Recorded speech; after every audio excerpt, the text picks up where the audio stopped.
دۆزینەوەی گۆڕێکی شوێنەواریە لە گوندی ماوانی سەر بە ناحیەی سمیلان لە قەزای چۆمان. گۆڕەکە بریتیە لە تابوتێکی گڵێنەیی کە لەسەر شێوەی بەلەم دروستکراوە و وێنەی خاچێکی لەسەرا. وەک شارەزایان دەڵێن مێژووی ئەم گۆڕا دەگەڕێتەوە بۆ سەرەتاکانی سەرهەڵدانی ئاینی مەسیحی، واتە زیاتر لە 1800 ساڵ لەمەوبەر. ئەو تابوتەکە دەرکەت تابوتێکە کە سەرەتاکە بینیمان دیار بوو شێوازێکی تیپیکاڵی هەیە سەردەمی ئەشکانیەکانە، بەڵام کاتێک کە ئەو خاچەمان بینی لێرە ئەو هێمایە و هەروەها لە بەشی لای سەرەوە ئەو خاچە هەیە کە لە بەشی سەرەوەی تابوتەکە بەکارهاتیە. ئەوەمان بۆ یەکلایی بۆەوە کە سەرەتایی سەرهەڵدانی ئاینی مەسیحیەت لە ناوچەکانی زاگرۆس کە دەکا نزیکەی 1700 بۆ 1800 ساڵ بەر لە ئێستا.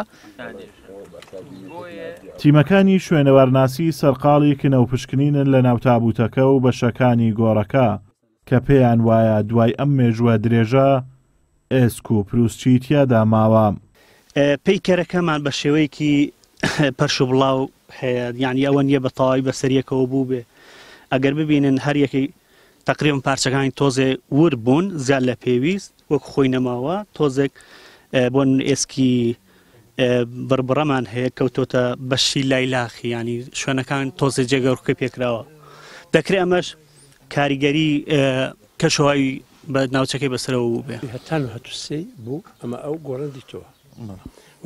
ئەم گۆڕا لە نێومڵچی هاوڵاتیەک بە ناوی عوسمان ئیبراهیمدایە، وەک خۆی ئاماژەی پێدەدات بۆ پاراستنی ئەم شوێنەوارە لە فەوتان بەڕێوەبەرایەتی شوێنەواری لێ ئاگادار کردوتەوە.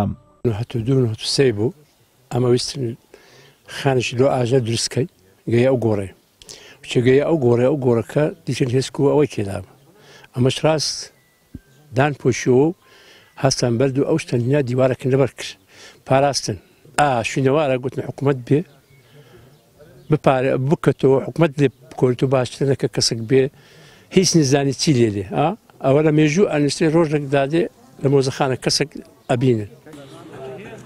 ژیان و شارستانیەت لە دێرزەمانەوە ئیدارەی سۆرانی کردوتە ناوچەیەکی مێژوویی دەوڵەمەند بە شوێنەوار کە تا ئێستاش ناو بەناو ئاسەواری نوێی لێ دەدۆزرێتەوە، بەڵام نەبوونی پلانی زانستی و نەبوونی مۆزەخانەیەک لە ناوچەکە وای کردووە ئیدارەی سۆران بە ناوچەیەکی شوێنەواری نەناسرێت.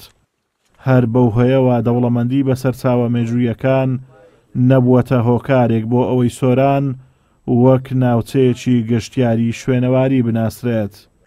ئازاد ئۆمەراوەی کەناڵی ئاسمانی پەیام دەڤەری باڵەکایەتی.